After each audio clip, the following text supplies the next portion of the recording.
CAIRO, the scale of the bloodshed was vastly higher than past militant attacks, but the Egyptian government responds the same 3 days of mourning, reassuring messages in the media that things are under control, and the president promising vengeance. The identical pattern in the aftermath of Friday's attack on a mosque in Sinai, which killed 305 people, raises the question whether Egypt has any options left in the fight against Islamic militants. The military has thrown tanks, fighting vehicles, fighter jets, warships and helicopter gunships along with tens of thousands of security forces in 3 years of conflict with extremists, including an affiliate of the Islamic State group in the northern part of the Sinai Peninsula. The area has been under emergency law for several years and the entire country since April. Security forces have forcibly evacuated areas adjacent to the border with Gaza, razing residents' houses and farmlands. They have blown up underground tunnels that authorities believe jihadis used to smuggle weapons and fighters in from neighboring Gaza, ruled by the Palestinian militant group Hamas. These measures have shown few tangible results. The firepower and troop deployments in Sinai have kept militants from holding territory, but have not prevented them from carrying out assassinations that terrorize the population and launching deadly attacks on military and police posts and convoys, and recently a daylight robbery in Sinai's largest town. In a televised address, Alived Abdel Fattah el-Sisi, Egypt's general-turned-president, pledged the use of brute force in response to Friday's attack. The armed forces and police will forcibly take revenge for our martyred sons and restore security and stability in the short period ahead, he vowed.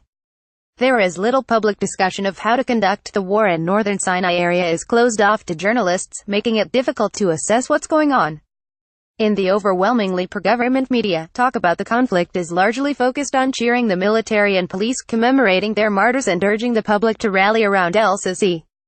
The closest authorities came to admitting shortcomings was last month when el-Sisi removed the Armed Forces Chief of Staff and top police generals after a planned attack on militants in the Western Desert went disastrously wrong. The operation left over a dozen counter-terrorism police officers dead and exposed poor coordination among security and intelligence agencies. It also illustrated the problem posed by Egypt's long desert border with Libya, a country mired in chaos and rife with armed Islamic militant groups, through which weapons and fighters can be smuggled. That has fueled the second front of militant violence in the West, with signs of arms movements to the Sinai extremists.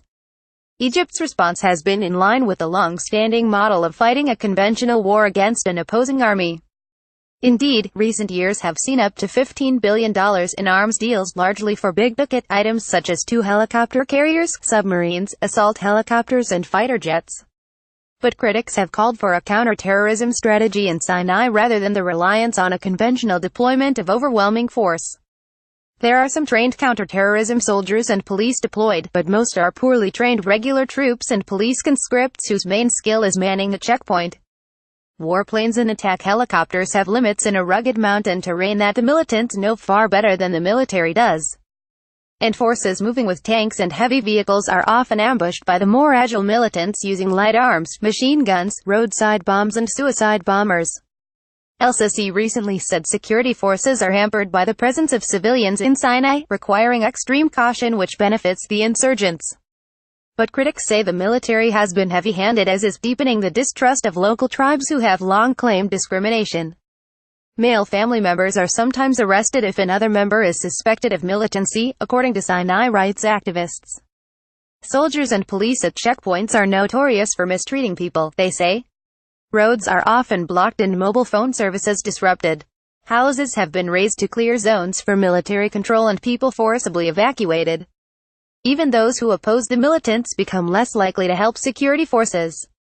At the same time, the militants brutally intimidate residents from cooperating with security forces, kidnapping suspected collaborators and dumping their decapitated bodies on the streets of El Arish, Rafah and other North Sinai towns for all to see. So the locals provide the military with little actionable intelligence. One suggestion has been for the military to arm local Sinai tribesmen hostile to the militants, like the Sunni Arab Awakening militias in Iraq that were created by the U.S. military and were a key part of defeating al-Qaeda in the 2000s. Given the anger many tribesmen now feel after Friday's massacre, it's a scenario that is becoming less unthinkable. The military, however, fears armed tribesmen could eventually turn against it. Critics also contend the government's countrywide campaign against Islamists has pushed some young people toward the Islamic State group affiliate. The crackdown was launched against the Muslim Brotherhood in 2013 after the military ousted President Mohamed Morsi, a Brotherhood member. Since then, thousands of Brotherhood members and other Islamists have been jailed. There have been accounts of younger Islamists being radicalized, some in prison, and turning to his support. The government contends that the Brotherhood is a terrorist group, intertwined with militants from the start. Some believe the militants are gambling as they turn ever more brutal, risking a revolt by the populace. Hassan Khalif, a local tribal elder, said many of those killed were already cooperating with the army and that they were likely targeted as an intimidation tactic. People are more determined now to stand against that inhuman and heartless bunch, he said. Associated Press writer Maggie Michael contributed to this report from Ismailia, Egypt.